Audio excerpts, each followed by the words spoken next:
За сайн байна уу? Та бүхэнд энэ өдрийн мэндийг хүргье. За сүүлийн үед энэ ерөөдөө зөвслөр сургуулиас санаачлан зохион байгуулж байгаа. Let's share буюу бусдад өөрийнхөө чаддаг мэддэг зүйлүүдээс түгээцгээд хуваалцъя гэдэг зорилготой подкаст маань ингээ үргэлжлээ явж байна. За энэ удаагийн дугаараар 2020 оны төгсөгч Амуужин гурж оролцуулаад байна. За сайн байна уу та? За тэгээд өнөөдөр болохоор багш бит хоёрын саналыг ингээ хүлээж аваад таныг ингээ цаг заваа бит хоёрт ингээ гаргаад бит хоёртай хамт үн цэнтэй яриа өрнүүлж байгаад үнэхээр их баярлалаа. За тэгээд хамгийн эхлээд өөрийгөө аягүй гоё дэлгэрэнгүй танилцуулаад өгөөч. За сайн байцгаана уу? Намайг Эрдэнэ сайхны Амуужин гэдэг. За би одоо болохоор бүгд найрах Солонгос улсын Сувон гэдэг хотод байдаг Аажуу их сургуульд програм хангамж болон санхүүгийн инженерчлэл гэсэн хоёр мэргэжлээр суралцаж байгаа 3 дугаар түвшний оюутан байна. Тэгээд манай сургууль болохоор илүү тийм ангаах тэгээд инженерчлэл рүү чиглэсэн тийм сургууль. Тэр дундаас би болохоор санхүүгийн инженерчлэл болон програм хангамж гэсэн хос хавсар гэж ярьдэн шүү монголоор тийм хоёр мэргэжлэр суралцж байгаа. Ямар нэгэн тэтгэлэг авч суралцж байгаа юу? Яг яаж үтжсэн байх Солонгост? Тэтгэлгийн хувьд болохоор би бүгд найрах Солонгос улсын засгийн газрын тэтгэлэгтээ 2022 онд материалаа өгөөд тэгээд тэнцээд ирж исэн. Гэхдээ би эхний удаагийн оролдлогоороо шууд бол тэнцээгүй. Материалаа бэлдээд өгөөд бусааны сургуулийн материалаа өгч исэн. Тэгээд тухайн үед болохоор хэлний төвшин арай тааруу байсан учраас шалтгааны сайн мэдэхгүй ч гэсэн 2 дугаар шатнаасаа эхлүүлээд дараагийн шатанд орч чадаагүй. Хэсэг хугацааны дараа байж байгаа дахиад материалуудаа дахиж ихнээс сайн бэлдээд одоо хэлнийхэн төвшинг нэгээр ахиулсны дараа материалаа дахиад бэлдээд өгсөн чинь Аажуу их сургуульд бол тэтгэлэг аваад тэнцсэн гэсэн хариу бол авсан байгаа. Та GKC буюу Солонгосын засгийн газрын тэтгэлгээр нөгөө нэг тэнцсэн юм уу? Тий. Тэгвэл GKC-ийн яг ямархуу үйл явцтайгаар яваад яг яаж тэнцдэг талаар та хүмүүст маань жоохон мэдээлэл өгч болох уу? Ер нь бол манай тархны гэж ярихад одоо манай Монголын хүмүүс ер нь бол GKC буюу Солонгосын засгийн газрын тэтгэлэг ер нь бол сайн мэддэггүй. Би өөрөө хүртэл яг үндэ яг сарын өмнө л мэдсэн байхгүй юу? Өөрөө Солонгос явна гэж бэлдээд байгаа мөртлөө саяхан GKC гэдэг тэтгэлийн газар байдаг шүү дээ. Манай Солонгосны багш хэлээд. Тэгээ ер нь хүүхдүүд их хвчлэн мэддэг болохоор яг ямархуу үйл явцтайгаар яаж явагддаг талаар жоохон хуваалцдаг гэж. За JKS гэдэг нь болохоор Global Career Scholarship буюу бүгд найрах Солонгос улсын засгийн газрын тэтгэлэг хөтөлбөр гэсэн нэрэн доор явагддаг. За тэгээд энэ нь болохоор жилд нэг удаа буюу 9 сард материалаа аваад 3 үе шаттайгаар буюу эхний шат материал бүрдүүлэх, 2 дугаар шат ярилцлага, тэгээд 3 дугаар шат нь болохоор ерөнхийдөө бол бүх одоо 1 2 дугаар шатн дээрээ авсан оноонуудын нэгтгэсэн байдлаар эцсийн дүнд гарах гэсэн ийм үе шаттайгаар ерөнхийдөө бол яваад тэтгэлэг бол авдаг байгаа. За миний хувьд болохоор Аажуу их сургуулийг сонгоод материалаа бэлдэх хугацаа маань ойролцоогоор 3 сар, 2 сар орчим зарцуулсан юм байна. Зөвхөн материалаа бэлдэх гэж 1 сарыг зарцуулаад тэрнээс гадна суралцах төлөвлөгөө болон өөрийнхөө тодорхойлох эсээг бичих гэж бас 1 сарыг зарцуулсан. Тэгээд ерөнхийдөө бол яг ингээд бүх зүйлсүүдээ ингээд базаад инх зэгстэй болгоод ингээд материалаа ингээд шууд нуучаа явуулах хүртэл бол ерөнхийдөө 3 сарыг бол зарцуулсан байдаг. Энэ тэтгэлгийн талаар ер нь бол хүүхдүүд мэдэхгүй байхад аргагүй л дээ. Яагаад гэвэл сошиал орчинд нэгтгэж амир ингээд цацагдаад мэдэгдээд байдаг тэтгэлэг биш. Зөвхөн бүгд найрах Солонгос улсын одоо сайтн дээр тавигдаад тэрнээс нь хүүхдүүд ингээд олж хардаг. Учираас нэг хүмүүс бол нэг мэдэхгүй. Тэгээд дагаад яг материалаа өгж байгаа хүүхдүүдийн тоо ч гэсэн бага байдаг. Гэтэ хүмүүсийн ярьж байгааг сонсохоор болохоор энэ жилүүдээс эхлүүлээд ер нь бол хүүхдүүд аягүй сайн мэддэг болж эхэлж байгаа. Тэгээд олон хүүхдүүд аплай хийгээд ирээд сургуулиуд руу JKS-ээр ирсэн гэсэн хүүхдүүд аягүй олон байгаад байгаа надад бол ажиглагдсан байгаа. Ярилцлагын шат гэж хамгийн сүүлдэнд байдаг шүү дээ. Тэрийг би болохоор нөө сонсохдоо хэрвээ солонгос хэлтэй сайн өмнө багтаа Солонгост амьдарч исэн бол солонгос хэлээр ярилцлага өгч болдог. Тэнгүүд ингээ хоёр хуваагдчих юм шиг байлээ те. Миний сонссноор бол солонгос хэлээр эсвэл Монголдоо ингээд Монгол солонгос хэлээр сурж агаад амьдарсан бол монгол хэлээрээ ч өгч болдог ч юм уу. Хоёр тийм сонголттой байдаг байх шиг байсан. Тэрийг та мэдсэн үү? За ярилцлагын шат нь бол ерөнхийдөө бол англи юм уу солонгос хэл гэсэн хоёр хэлээс бол сонгож өгдөг байгаа. Гэхдээ миний хувьд болохоор би ингээд хоёр хэл нь хоёулыг ингэж хойлж ярьсан байхгүй яа. Тэгэхээр зарим асуултан дээр нь би ингээд солонгосоор хариулж чадаад яг арай нэг мэрэгжлийн талын асуултууд гараад багш нар асуугаад эхлэнгүүт англиараа илүү хариулвал илүү өөрийгөө илэрхийлж чадах юм шиг санагдчихсан учраас энэ хоёр хэлийг бол ингээд аль алийг хавсаргаад хариулж исэн. Мэдээж яг солонгос хэл дээр ингээд бүх асуултуудад хариулвал ерөнхийдөө бол өөрт чинь айгүй том давуу тал болно. Ярилцлагыг авч байгаа хүмүүс нь ч гэсэн хөвчлэн дандаа ингээд солонгос хүмүүс те солонгос багш нар байгаа учраас ер нь бол тэр нь илүү нааштай юм болов гэж би бол хардыг. Та тэгвэл нөгөө яг сургуулаа сонгоод ингээд одоо нөгөө сургуулийнхаа процесс донд нөгөө өгддөг ямар нэг эсэнүүд байдаг штэ. Тэр эсэнүүд болно. Тэгээд солонгослын ерөн шалгалтандаа ер нь ямар хуу бэлддэг байсан бэ? Яг ямар хуу цагийн хуваарьаар ч юм уу те 3 сарын хугацаанд бэлдсэн гэсэн те. Ер нь яг яаж бэлддэг байсан бэ? Солонгос хэлний шалгалтын хувьд болохоор айгүй урт хугацааны ажил хийсэн л та. Би яг ингээд ахлах сургуульд орсноос хойш ер нь бол англи хэлээс гадна за нэг өөр нэг хэл сурах хэрэгтэй юм шиг байна гэж бодоод тэгээд солонгос хэлийг бол сонгоод судалж эхэлсэн байгаа. Яг 10 дугаар ангиас л эхэлсэн гэж санагдаж байна. Тэгээд баг багаар ингээд ахиулаад төвшнөө ингээд ахиулж явсаар агаад солонгосын төвшнөтөө шалгалт гэж байгаа. Тэрийг өгөөд ерөөхдөө бол тэнцээд энэ ихтгэл материалаа өгсөн. За тэр процесс дээр гарч ирж байгаа эсэний хувьд болохоор бид нар ерөөхдөө бол 3 хэсэг бол бэлдэх хэрэгтэй байдаг. Эхнийх нь юу вэ гэхээр өөрийгөө тодорхойлсон хэсэг буюу personal statement. Хоёр дахь нь болохоор study plan буюу суралцах төлөвлөгөө. Гурав дахь нь болохоор багшаасаа юм уу сурж байгаа сургуулийн захирлаас авдаг recommendation letter гэж чамайг тодорхойлсон нэг хүний загтал хэрэгтэй байдаг. За эхний personal statement буюу өөрийнхөө танилцуулах эсэн дээр болохоор би нэлээд удаа ажилласан. Би бараг 5 6 удаа дахиж шинээр бичсэн баг шүү. Тэр чинь ингээд яг ингээд нэг суугаад ингээд бүгдээ нэг доор ингээд шалгалт өгч юм шиг бичих. Тим эсэ биш болохоор нэг үзэл энэ арай биш юм байна гээл хүмүүс уншуулж үзэхэд энэ чинь арай биш байна гээл тэнгүүд. Тэгэл ингээд олон удаа ингээд драфт гаргаад одоо ингээд ноор гаргаад писээр гал баг 6 7 удаагийн тийм ноор гаргасны дараагийн эсээг бол айгүй чанартай эсэ гарч ирж байгаа шүү дээ. Тэр эсээг бол ер нь явуулсан байгаа. За study plan-ы хувьд болохоор суралцах төлөвлөгөөний тал дээр би нэлээд тийм detail-ний хэсгийг бичиж өгсөн байгаа. Яг ингээд оноор нь би энэ онд ийм хийн хичээл дээр илүү анхаарна. Аль эсвэл ингээд би сургуулаа зохион байгуулж байгаа үйл ажиллагаанд илүү идэвхтэй оролцож эхлэнэ. Тийм дугууланд хамрагдаж эхлэнэ. Тийм тэмцээнүүдэд оролцож эхлэнэ. Тийм дадлага хийн гэх мэтчлэн байдлаар аюу тий яг энэ сургуульд сурж байгаа 4 жил 5 жилийн хугацаанд суралцах хугацаагаа би ингээд 100% ашиглаж чаднаа гэснээр ингээд нэг үгээр бол ингээд аюу сайхан ингээд тайлбарлаж уншиж байгаа хүн бол тэгээ шууд тэрийг ойлгох хэмжээнд бичих хэрэгтэй байдаг. За 3 дахь recommendation letter-ийн хувьд болохоор би болохоор ангийнхаа багшаас авч ирсэн 10 жилийн ангийнхаа багшаар миний бодлоор ангийн багш тэгээд их сургуулийн захирал сайн бичиж өгөх юм шиг санагдав. Яагаад вэ гэхээр илүү одоо тухайн сурагчтай илүү хэр ойрхон байгаа хүнээс энэ захиаг авч байгаа гэдгээс шалтгаалаад тухайн эсэний чи агуулга тодорхойлж чадах хүн мөн үгүй юу гэдгийг бас тухайн хүмүүс ингэ шалгадаг байхгүй. Тэгээ дараа нь ингээд тэр хүмүүс рүү ингээд залгаад ч юм уу тэгээ та үнээр энэ хүн рүү ингэж эсэг бичиж өгсөн үү те энэ хүнийг ингээд яг ингээд тодорхойлж аваад ингээд үннөө дахиад бидээс тодорхойлж асууж гинэ гэсэн тийм мэйл хүртэл ирж исэн гэдэг найзуудаасаа сонсч ирсэн байхгүй. Тэгэхээр тэр тал дээр бол аягүй сайн ингээд чамайг мэддэг тэгээ чамайг ингээд 100% илэрхийлж чадах тийм хүнийг сонгоод бол өөрийнхөө суралцах recommendation letter буюу тодорхойлох хэсгийг бичүүлсэн дээр гэж би бол бодож байна. Зөв. За багшийн зүгээс одоо чи нэг урд нь англи хэлтэй бас чамгуугаа ер нь гайгүй шүү дээ тий. Тэгээ бас сүүл солонгос хэлийг сурсан. Тэгээд яагаад заавал өөр орн биш? Яагаад заавал солонгос гэж? Яагаад заавал ажуу гэж? Ажуу дэх гэв.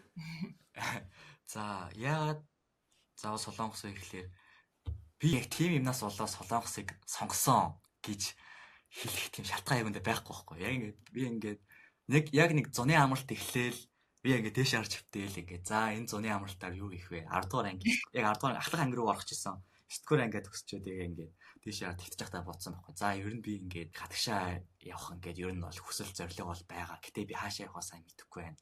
Ер нь ингээд ойр дотны хүмүүс ч юм уу те ингээд ер нь аль орнд руу их хүмүүс явж гин. Тэгээ техник технологи энэ салбар ер нь аль тал руугаа ер нь явж гин. Хаана илүү хөгжсөн байна гэсэн тийм шалтгаануудыг би аягүй их бодж үзсэн л дээ. Тэгээд аягүй олон орнууд дундаас бол мэдээж солонгос бол техник технологиор бол аягүй алдартай те. Нэлээд хөгжөөд ивчсэн байгаа орн. тэрнээс болоод би шүү Солонгослыг сонгож судалж эхэлсэн юм шиг байна. Тэгээд дараа чи яг Аажуу гих сургуулийг хувьдлахоор яг үнэндээ бол тухайн үед бол засаг дэлхийн ингээд хамгадаж болох сургуулиуд нэг лист байдаг байхгүй их сургуулиудын чагсаалт тэр дундаас би ингээд нэг нэгэнгүү ингээд эхлээд орж харсан байхгүй сургуулиудын сайт руу тэгээд тэгж явах хугацаанд тэгж яхад болохоор миний мэрэгжлийн тал руу тэгээд ер нь ингээд төгсөөд ажилд орж байгаа хүмүүсийнх нь одоо хувь ер нь ингээд солонгосчууд яг өөрсдөө энэ сургуулийг ямар байдлаар хардаг солонгос хүнийнүүдээр ер нь энэ сургууль ямар юм байна гэсэн юм шалтгаануудыг олж ингээд нэг нэгэнгөө судалсны үр дүнд яг Аажуугаас сонгосон юм шиг байна. Та оюуны ирээдүйд суралцдаг байсан гэсэн тий? Гэтэ ер нь яг 10 жилдээ яг юу хүсэж мөрөөдд те яг ямар хүүхэд байсан бэ? Ер нь нийгмийн идэвхтэй ч юм уу ямар нэгэн сайн дурын үйл ажиллагаа хийгээд тэгээд тэр хийсэн үйл ажиллагааны personal statement эсэндэр чи ер нь тусалж ирсэн үү? За би болохоор 10 жилдээ болохоор хичээлээ бол ерөөхдөө бол яг тогтмол хийдэг байсан. Гэтэ нэг амар тийм гоцгойрч бол амар сайн гэж зөвхөн хичээлд анхаардаг хүүхэд бол бас байгаагүй. Тэгээ ер нь бол хажуугаар нь айгүй олон зүйлсүүдийг бол туршиж үзэж байсан л та. Нэг жишээ нь болохоор би яг бүр бага ангиасаа эхлүүлээд төгөлтөр хурд тоглодог байсан. Тэгээд баг 5-6 жил ер нь ингээд 4-р ангиасаа хойш тоглож ирсэн гэж бол ойлгож болно л та. Тэгээ маш удаан хугацаанд турш төгөлтөр хурыг бол тоглож дугууланд хамагдах хэвээр гэсэн нэрэн дээр ер нь бол төгөлтөр хурд бол аягүй явдаг байсан. Тэрнээс гадна мэдээж сургуулаас ингээд явуулж байгаа математикийн сонгон те физикийн сонгон гэх мэтлэн зүйлс бол ингээд идэвхтэй хамгаалдаг байсан. За яг ахлах ангидаа орж ирээд юу хийж эхэлсэн бэ гэхлээр илүү тийм нийгмийн янз бүрийн ажлуудад оролцох хүсэл эрмэлзэлтэй болсон л доо. Яагаад тэгэхээр манай анги дааж авч ирсэн анги цар гэдэг багш маань айгүй тийм идэвхтэй. Тэгээд тэрнээс гадна ер нь ингээд хүүхдүүдэд иймэрхүү ингээд байдлаар ингээд туршлагуудыг ингээд эртнээс олгоод эхлүүл дараа ингээд төгсөөд ингээд өөрсдөнд айгүй хэрэгтэй юм байна гэдгийг багш маань аль хэзээ мэдчихсэн. Тэгээ бидэрт ингээд за жишээлбэл улаан цагаал маань нийгэмлэгт ингээд эсвүүлдэг ч юм те ангиар нь эсвүүлээд ингээд янз бүрийн ингээд үйл ажиллагаанд ингээд ангиараа хамт олон бөөнд нийтдээ оролцуулдаг ч юм уу. Тэрнээс гадна одоо аймгийн сургалтын зөвлөл гэдээ байгаа шүү дээ. Тийшээ ингээд хүүхдүүдийг ингээд орохыг ингээд санал болгодог. Тэрнээс гадна мөн энэ сургуулийн сургалтын зөвлөл гэдээ бас байгаа. Тэршээ бас орохыг аягүй санал болгодог байсан. Манай ангийн багш аягүй тийм чиглүүлгийг бол аягүй сайн хийж өгч ирсэн учраас тухайн үед би яг ангийн багшийнхаа ачаар ер нь бол тийм нийгмийн ажлуудад бол маш идэвхтэй оролцож байсан. Тэгэхдээ болохоор мэдээж анги хамтналаар улаан цагаал маань бол гишүүн байсан. Тэгээд тэрнээс гадна би 10 дугаар ангиас эхлүүлээд аймгийн сургалтын зөвлөлд бол байсан. Тэгээд ер нь төгсөнд хүсэл бол байсан. Тэгээд тэрнээс гадна болохоор тийм уралдаан тэмцээнүүдэд аягүй их оролцдог байсан л та. Математик тэгээд англи хэл мэлч юм уу те. Тэгээд аймгийн олимпиад, аймаг сум бүсийн олимпиадуудад маш их оролцдог байсан. Энэ мэтчлэн зүйлсүүдийг ер нь бол би personal statement буюу өөрийнхөө тодорхойлох хэсгүүд дээр тусгаж өгсөний үр дүнд магадгүй яг ингээд тэнцэх болсон юм болов гэж хөвдөө бодож байна.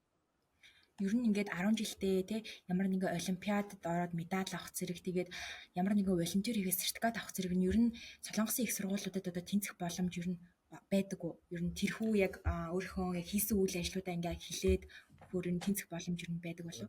Нэмэр болдог уу? Тийм. Давуу тал болдог уу?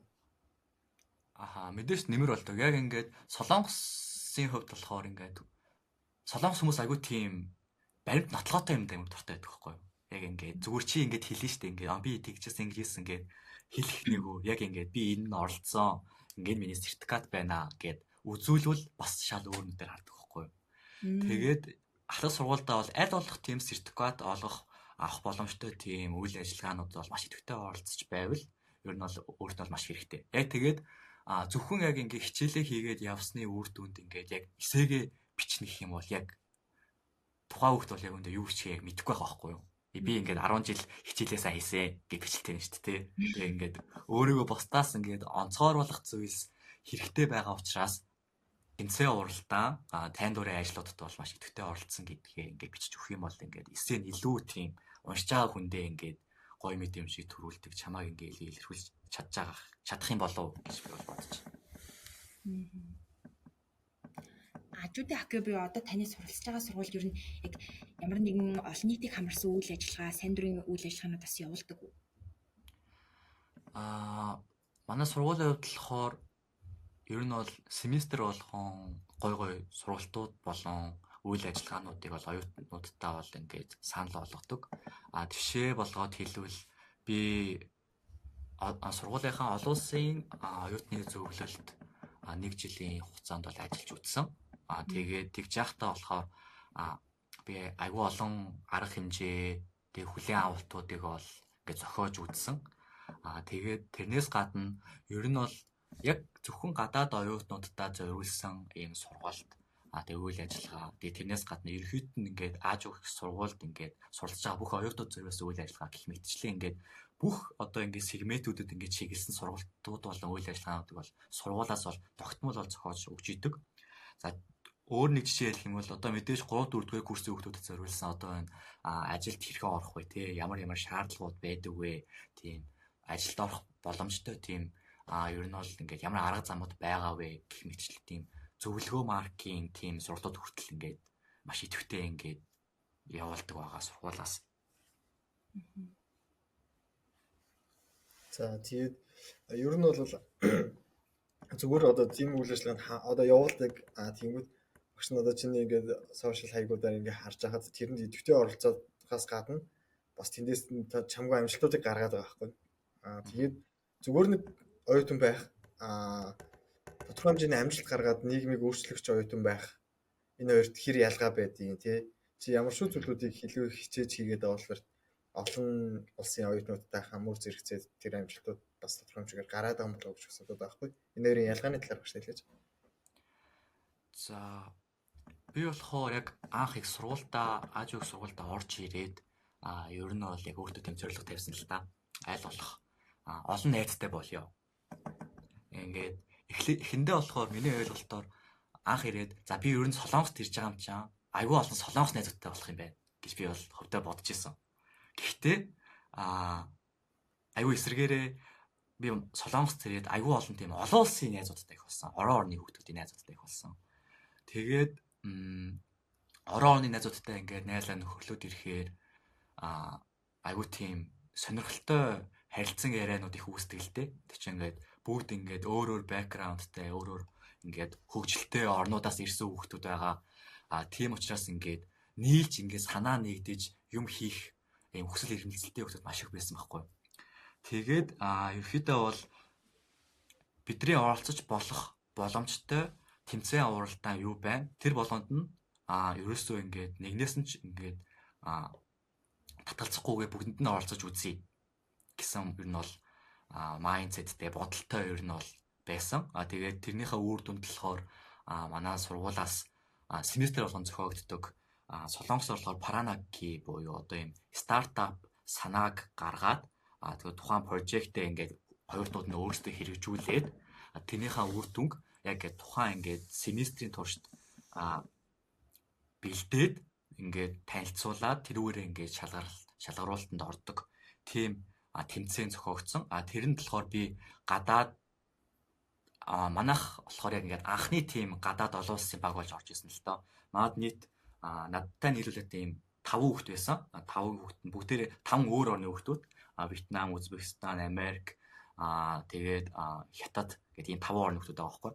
Тэгээ ингээд яг өөр орны хүүхдүүд нийлээд ингээд санаа бодлоо нийлээд айгүй олон тийм асуудууд гарч ирж байгаа ч гэсэн ингээд гой шийдлүүдийг гаргаад ингээд тэмцээнүүдэд оролцоод тэгээ манай баг болохоор айгүй тийм цаг үеэ олсон. Тэгээд их сонирхолтой сэдвийг барьж авсан учраас ер нь бол өнгөрсөн семестрийн тэр тэмцээнд ялсан болов гэж би бол өвдөө бол үзтий.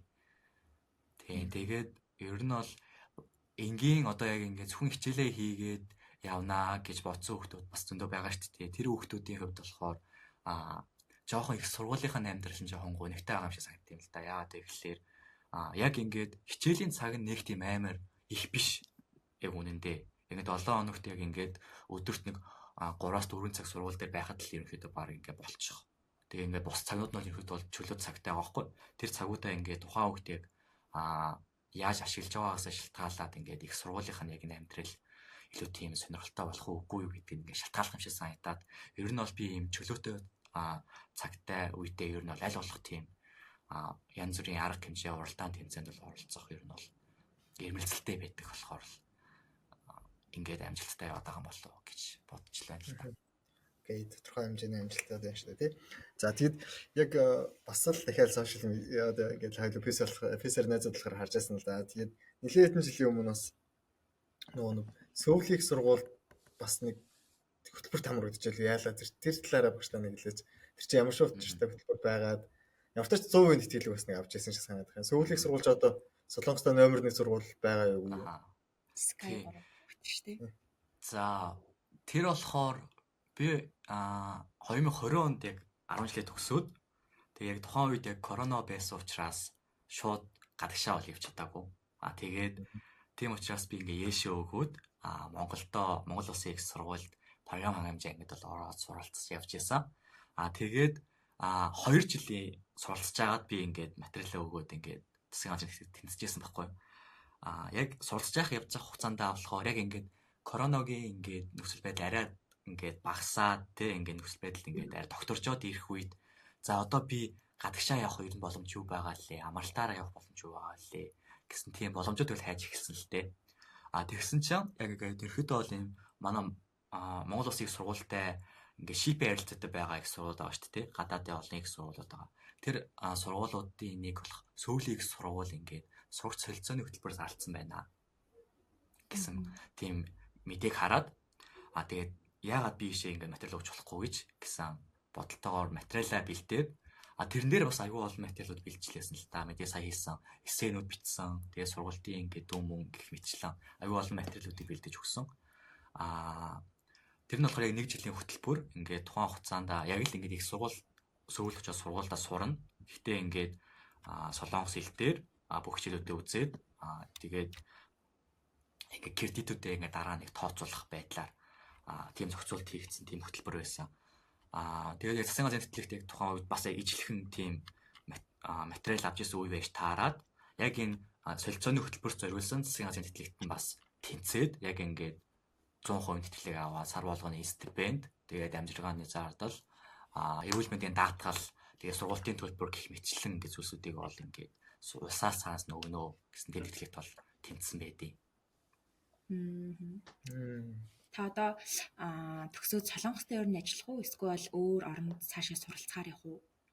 Тэрийг одоо төлөвлөсөн байгаа юу?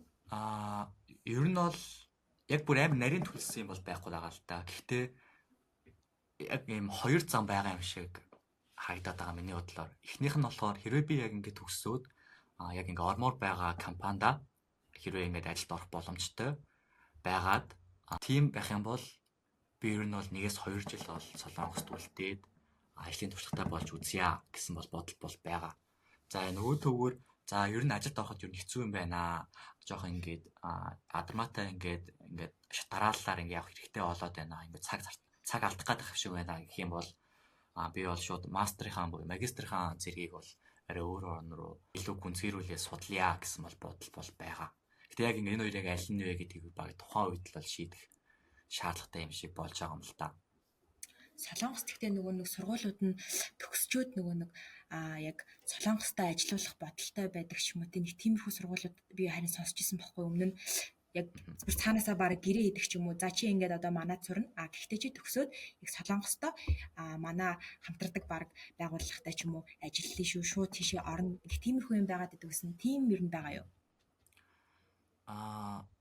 Манай сургуулийн хувьд болохоор амралт болгоноор зуны болон өвлийн амралт болгоноор дадлагын хөтөлбөр зарладаг. Тэр нь болохоор агуулгала компанид байдаг л та.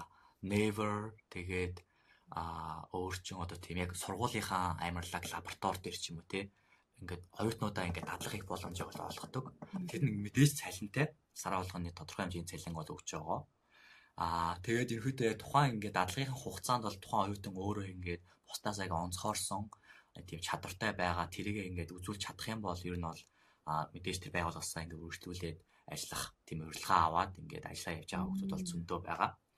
Тэгээд яг тийм заавал тийг сураарай, заавал сурсан юм чинь тийм газар ажиллаарай гэсэн бол тийм бол жишээ бол би бас сайн мэдэхгүй л байна. Гэхдээ магадгүй байгаа ах л та. Та ер нь цагийн ажил эдэр хийдэггүй. Сая нөгөө Солонгост яг нэг хууль гарсан гэж би бас сонсоод нөгөө 7 хоногт яг 14 цагаар илүү яг оюутнуудыг өөр улсын оюутнуудыг яг ажил хийж болдог. Бусад цагаар яг хичээлээ хийн гэх нэг тиймэрхүү байгаад байдаг. Ер нь яг яаж амжуулдаг вэ? Саяда цагийн ажил хийгээд сураад явдаг уу? За манай тэтгэлэг авч байгаа оюутнуудын хувьд болохоор ер нь бол цагийн ажил хийх хүүхдүүд бол ер нь нэлээд бага хэмжээ санагддаг юм а. Яагаад гэвэл мэдээж сар болгоны ингээд амжиргааны зардлгээд мөнгө өгч байгаа. Тэр нь бол ерөнхийдөө бол хангалттай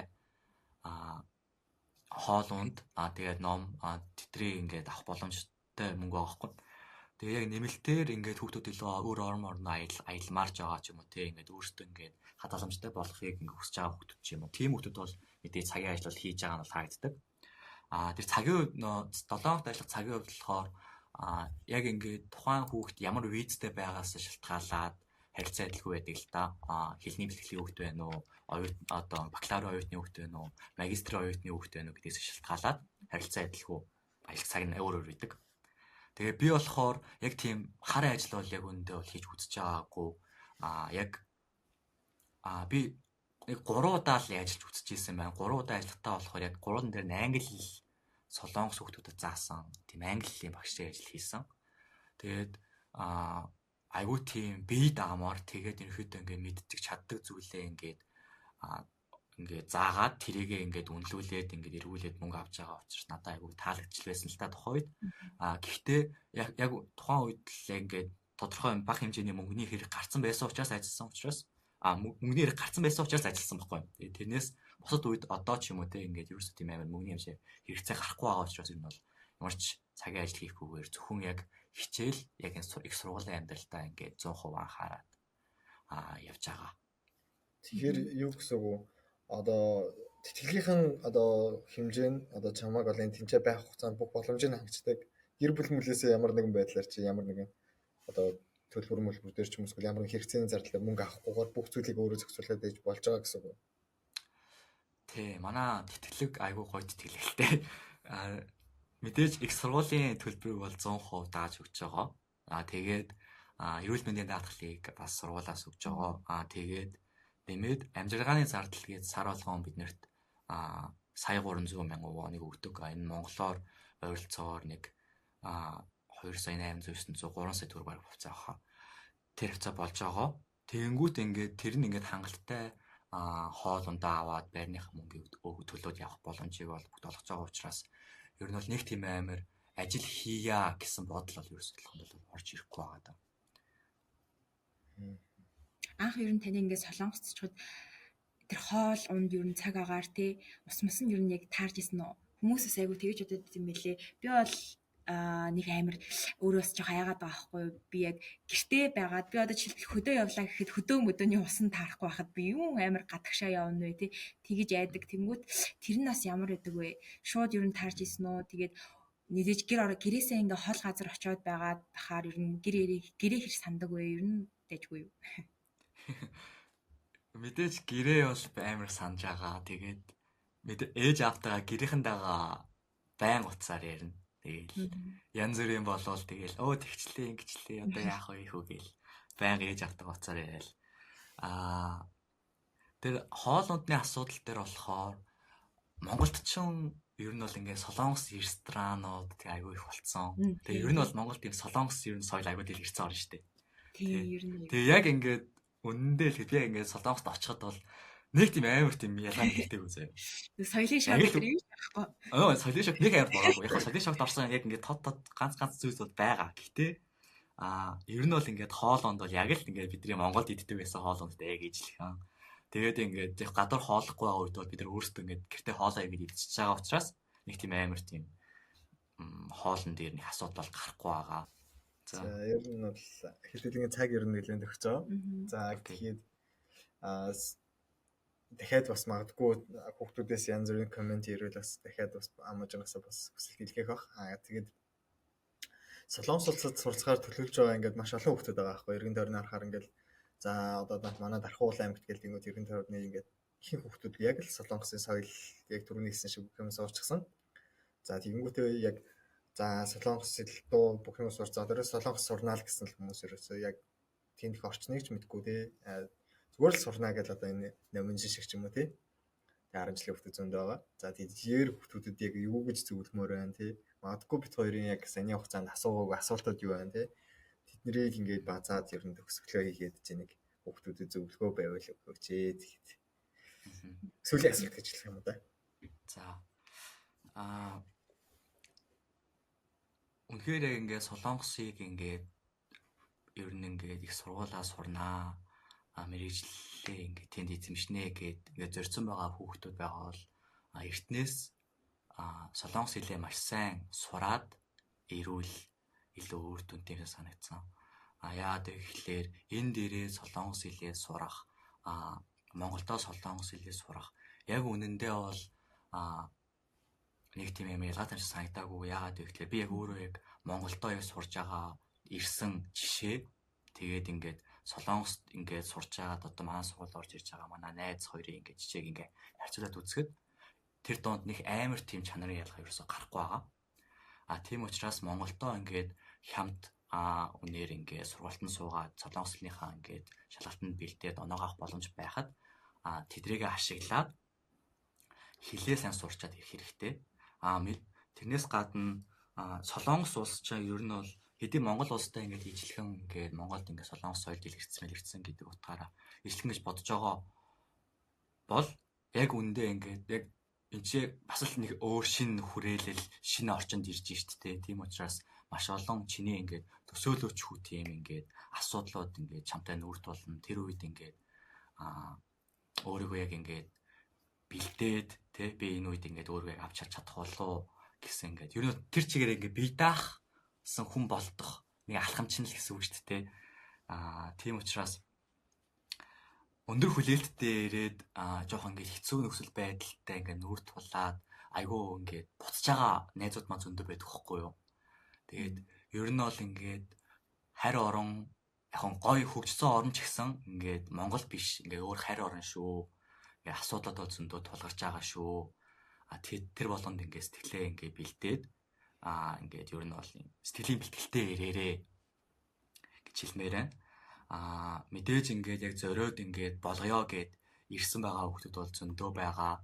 Тэгээд тэрийгээ ингээд харуулад ингээд хичээл ном айгуу сайн хийгээд үлгэр жишээ болж байгаа ингээд оюутнууд бол маш их байгаа Монгол оюутнууд. Тэр бүгдэн шиг ингээд болохыг хүсэж байгаа хүмүүстэй байвал мэдээж яг эхнээсээ өөрийгөө яг зөв зохистой цагаа ингээд зөв тодорхойлоод зорилгоо зөв тодорхойлоод ингээд эртнээс бэлдээд эхлүүл бол ямар ч асуудалгүй ингээд их сургуультаа ороод суралцаад явах боломж бол байгаа шүү гэж хэлмээр байна. За баярлалаа. За тэгээд өнөөдрийн подкастын урилгыг хүлээж аваад тэгээд бид нарт одоо үнэтэй цаг хугацаагаа зарцуулаад тэгээд ийм гайхалтай гоё сонирхолтой яриаг өрнүүлэх боломжийг олгож өгсөн амуужиндаа баярлалаа. За мөн зочин хөтлөгчээр ингээд за ингээд надтай хамт байгаа 12-ийн 2 ангийн сурагч Номинжинд бас баярлалаа. За тэгээд та бүхэндээ амжилт хүсье. Магадгүй энэ подкастыг үзээд илүү их зүйлүүдийг нэмж асуухыг хүссэн зүйлүүд байвал бас сэтгэл хөдлөлтөөсэй гэж хүсэж байна. За тэгээд та бүхэнд амжилт хүсье. Баярлалаа амууж.